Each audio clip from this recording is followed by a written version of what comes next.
Հաջորդ հարցի համար պատգամավոր Էդմոն Մարուկյան, համեցեք պարոն Մարուկյան, երրորդ խոսափող։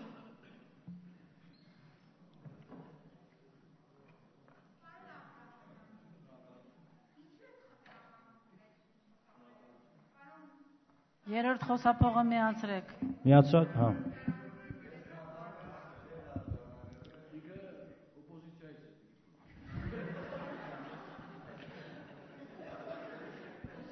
Երրորդ խոսափող։ Շնորհակալություն։ Ես այլ հարց էի նախապատրաստել, բայց այսօր Վանաձորում տեղի ունեցել բողոքի ցույց, որի հետ կապված ես ցանկանում եմ այս հարցը ներկայացնել եւ խնդրում եմ, որ հարցին պատասխանի պարոն վարչապետը, որովհետեւ կրթության նախարարը այստեղ չէ եւ հարցը այն մակարդակի է, որ կարծում եմ, որ պարոն վարչապետի պարզաբանումները շատ կարևոր են։ Տեղեկություն է տարածվել երեք, որ կառավարության նիստում պետք է լսվի եւ որոշվի, որ Վանաձորի ճարտարագիտական համալսարանի մասնաճյուղը պետք է լուծարվի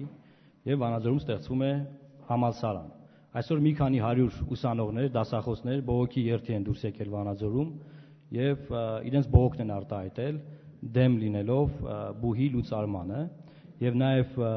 պնդելով, որ այն մասնագիտությունները, որոնք որ ըստ էության ապահովում է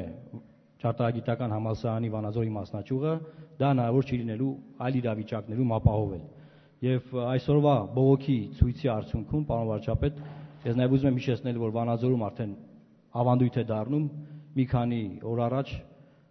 Քիմպրոմի բանվորներն էին բողոքի ցույցի դուրս եկել կապված աշխատավարձերի հետ կապված, որ աշխատավարձերը չեն վճարվում։ Հիմա էլ ուսանողները եւ դասախոսները, որոնք որ ըստ էության նաեւ ինֆորմացիայի պակաս կա, որ հայտնի չէ, թե ինչ է լինելու այդ համալսարանի ուսանողների ճակատագիրը, դասախոսների ճակատագիրը, շենքի ճակատագիրը եւ նաեւ մամուլում ժամանակին արծարծվում էր, որ շենքերը պետք է մասնավորացնեն եւ այլն եւ այլն։ Պարոն վարչապետ, ես խնդրում եմ, որ մանրամասն պարզաբանեք, օգտվելով այս հնարավորությունից, թե ինչ որոշում է պատրաստում կառավարությունը կայացնել եւ այն ինչ հետևանքներ է ունենալու ուսանողների, դասախոսների համար եւ ընդհանրապես Վանաձոր քաղաքի համար։ Շնորհակալություն։ Հարցին պատասխանում է Հայաստանի Հանրապետության վարչապետ Տիգրան Սարգսյանը։ Համեցեք պարոն վարչապետ։ Քաղաքականությունը, որ մենք պետք է իրականացնենք բարձրագույն կրթության ոլորտում, հետապնդում է մի նպատակ՝ բուհերը դարձնել էֆեկտիվ, արդյունավետ եւ դրան նպաստելու է նաեւ խոշորացումը բուհերի, որովհետեւ միջազգային փորձագետները, որոնք ուսումնասիրել են մեր կրթական համակարգը, միանշանակ եկել են այն եզրակացության, որ փոքր համալսարանները չունեն ենթակառուցվածքներ բավարար, որի շնորհիվ մենք կարող ենք ստեղծել միջավայր կրթական եւ հնարավորություն տալ նրանց, որպեսզի նրանք ստանան պատշաճ կրթություն եւ կրթություն ստանալու համար հնարավորությունների ավելի արդյունավետ կառավարելու եւ ձևավորելու համար անհրաժեշտ է, որպեսզի պետական բուհերի բնագավառում իրականացնենք խոշորացում, այսինքն միաձուլումներ իրականացնենք։ Ուսանողները դրանից բացարձակապես չեն տուժելու եւ ընդհանրապես ուսանողները դա զգալու են միայն այն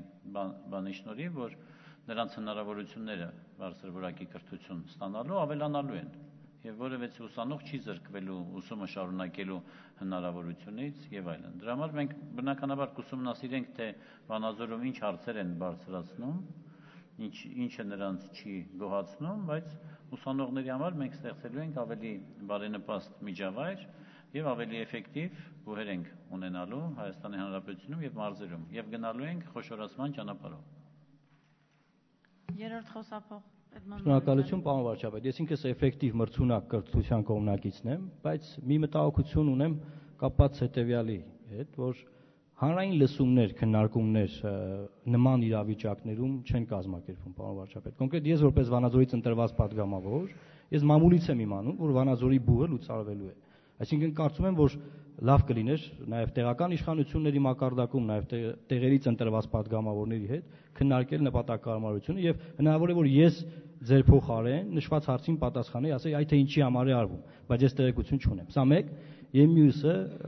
սա հետագայի համար, պարոն վարչապետ։ Եվ մյուսը մասնավոր բուհերի հետ կապված։ Արդյոք կառավարությունը փորձելու է նաև մասնավոր բուհերի ոլորտում նույն խոշորացման քաղաքականությունը ներդնել։ Դե խոսքը գնում է միայն պետական բուհերի հետ կապված։ Եվ մյուսը, որ ուսանողների մասին նշեցիք, այս շենքը ինչ է արվելու եւ դասախոսները արդյոք աշխատանք ունենալու են։